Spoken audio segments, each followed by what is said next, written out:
What's up guys, and welcome back to another video. Today is preview time for the November Internationals that has finally arrived. It feels like an eternity that it's been since we've last had Northern versus Southern Hemisphere teams play against each other, and for me, I have never been so excited because of the contests that are going to happen between the North and the South. The battles are going to be absolutely intense, and I am going to be covering them all.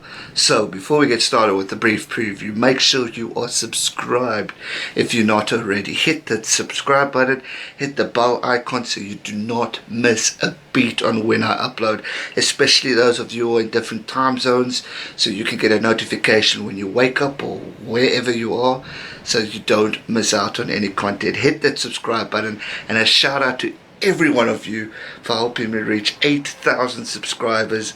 Man, we are growing, and I'm loving every minute of this. It is a dream. It really is a dream. So thank you so much for all the love and support. I honestly appreciate it, and I can't wait to grow this channel to the next 1,000. It's gonna be epic.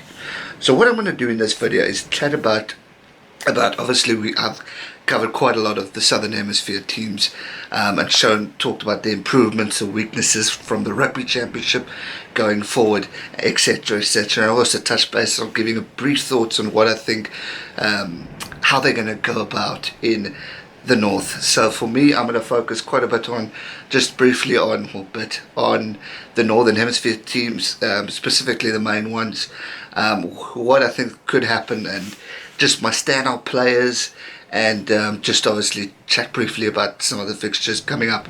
Predictions will be coming out later this week for the other games, especially South Africa and England, so make sure you subscribe for that. So I've jotted down some notes for the teams that I've highlighted, obviously England being one of them. Now, I briefly spoke about England the other day, just saying that can they regain form?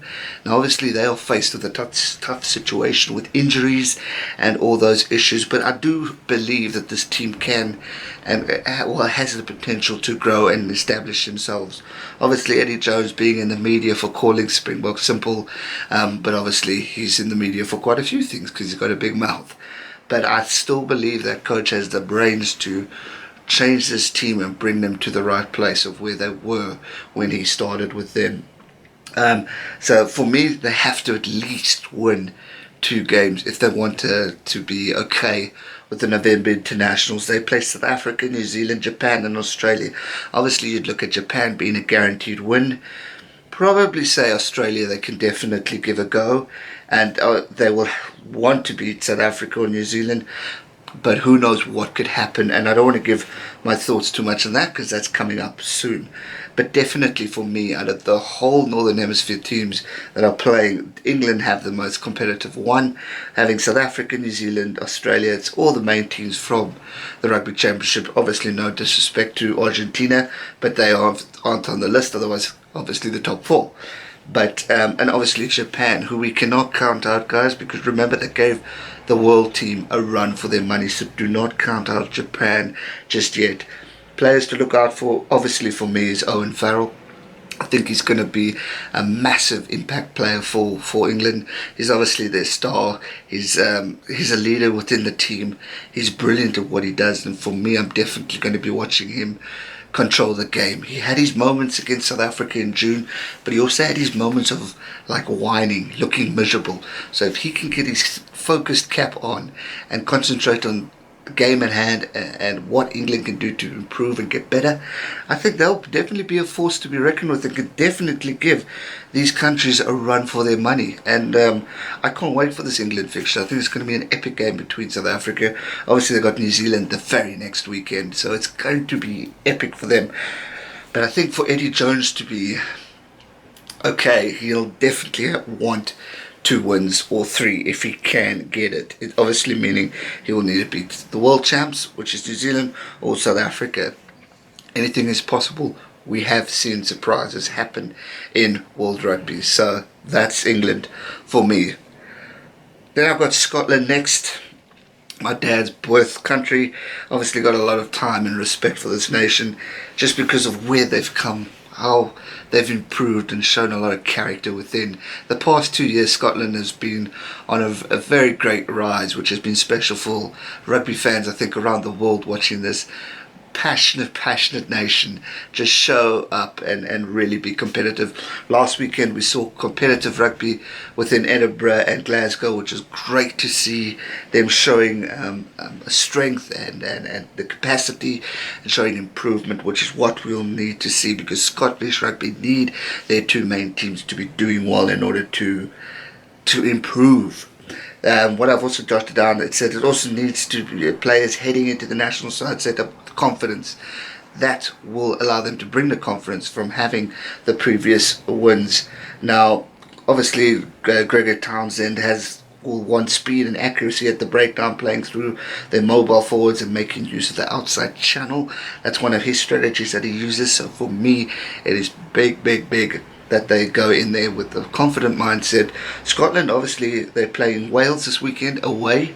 Then they play Fiji, which you think they should win.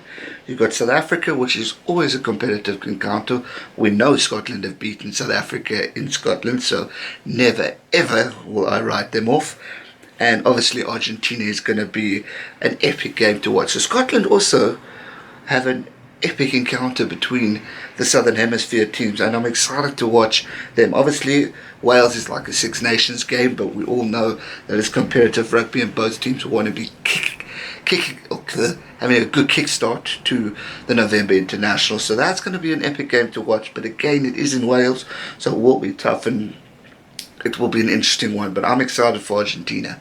Argentina have shown a lot of improvement, and so has Scotland. So I think this will be a very cool battle between the team. But Gregor Townsend is a very good coach, and we all know he will have a few tricks up his sleeve in order to try and give all these teams a good run for their money.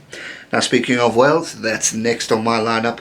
Now, players to look out for Scotland. I forgot about that. Finn Russell, obviously, the point scorer. And I've got Hugh Jones, obviously, because I've watched him when he played for the Stormers a couple of years ago. So for me, I'll be definitely looking out for him.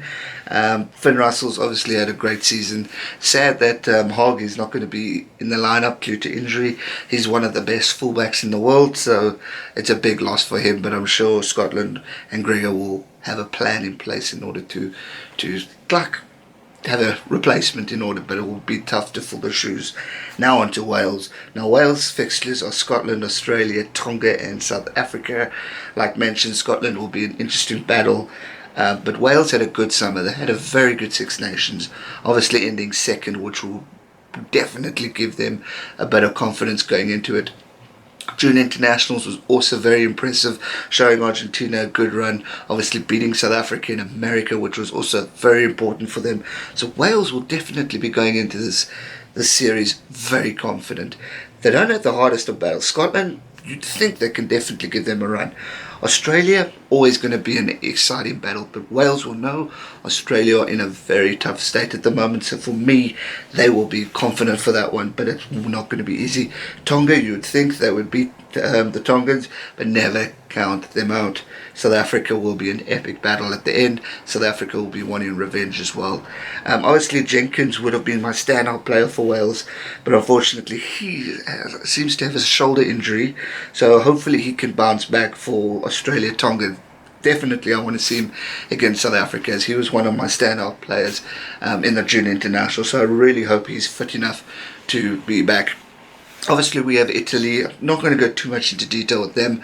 They have a very interesting series coming up. Obviously the main highlight for me is playing Georgia. Everyone's talking about Georgia trying to join in to Six Nations. This will be a lacquer battle to see who actually is the better team. Obviously, you can never count out Italy. They will be wanting to prove a point after a very bad Six Nations tournament. But you know, anything's possible. But also Georgia is a team to look out for. But last but not least, Ireland. My friends who are, I think, still my most subscribed country. But let's go to Ireland. I mean, obviously, Ireland, the biggest talk of the whole thing is losing Conor Murray. Now that is a massive loss for Ireland. Obviously, they have great replacements up in hand that are ready to take on, and we'll be looking at going in on the attacking base. But Connor, for me, is a massive loss. I just the control that man has through the game, the bond between him and Johnny is also immense. Obviously, Leinster scrum half will have that bond too, but for me, Conor Murray was just a great controller of the game, a great tactical kicker, a great skillful passer, runner, and I would have just, the battle I was so looking forward to was Aaron Smith or TJ Perenara versus Conor Murray. I'm gutted that Conor's not playing, but I do hope that the replacements are good enough to fill the shoes of this great scrum half. One of my favourite players at the moment. He's a genius at the game, and I wish him a speedy recovery so he's back soon in time for Six Nations. I know there's talk of him maybe playing for Munster in about a month or so, so hopefully, fingers crossed, he will be back for that. Players that I've said to look out for are Johnny Sexton and Ty Falong. Both brilliant players. I'm looking forward to the prop battle. I'm looking forward to the fly-off battle between Johnny Sexton and Beauden Barrett. It's going to be epic. Obviously, the fixtures are Italy first up. That should be a game you'd think Ireland would win. They've got Argentina. Again, because of the Argentines' improvement, I'm excited to see that battle. Then they've got New Zealand, who, for me, is the game of this whole series. I'm excited to watch them play New Zealand. I think they're going to be intense. I think both teams are going to give it their absolute all. It's going to want to prove a point as who's the best in the world. Obviously, New Zealand have the world ranking, but Ireland have really shown up and had one of the best years that we've seen from Ireland. I mean, from a provincial level, Ireland are strong. Leinster's did extremely well and are dominating, and as well as their own country, it's just really, really amazing to see the shape that Irish rugby are currently in. But it's going to be a battle and a half against New Zealand. And then last but not least, they have to play USA. Obviously, again, you'd think they would beat the US, but you never count out these teams who are up and coming. I mean, they shocked us against Scotland, albeit it was a Scottish fifth team or so, but still they beat them. So you can never count out these guys, especially these Minners. And that's, for me, is what I love so much about the November Internationals, is seeing teams like Tonga, Fiji come up, show themselves and show the potential of what they can do and how they can surprise the world, because obviously the Pacific Island teams will be wanting a foot into the Rugby Championships, prove a point and show like Japan have improved, because I believe if they are included in tournaments, they can definitely become like Japan, who are giving teams a run. I mean, they beat South Africa, they almost beat the world 15, which was truly immaculate and an intense game, which I thoroughly enjoyed watching the highlights of. Obviously, with going to predictions, I will predict and recap as far as I can. Unfortunately, not all the games are going to be shown in South Africa. I don't think New Zealand's been shown in South Africa, and I'm not sure about Ireland's first game against Italy. I do know, though, Wales and Scotland will be shown, so I will keep an eye out for that. But other than that, guys, if you are new here and haven't yet subscribed yet, hit the subscribe button so you do not miss out on any future uploads. I'm covering it all. November Internationals is here, and also subscribe because we've got Six Nations next year, we've got Rugby Championship and the Rugby World Cup. So hit the subscribe button. Don't miss out on any future content. I just promise you, you will not regret it. It's going to be epic. I cannot wait for this to get underway. It's going to be amazing. South Africa, England preview coming up as well this week, as well as the predictions for the other games that are happening this weekend. So make sure you hit the subscribe button. We are almost there. A couple days away, and the November Internationals begin. Thanks so much for watching, guys. I hope you enjoyed it. If you did, hit the thumbs up button. If you haven't already, make sure you're subscribed. Hit the bell notification as well. Very important. Otherwise, you do not get notifications for the video. Thanks so much for watching, guys. Stay safe, enjoy the rugby, and never, ever give up. Cheers.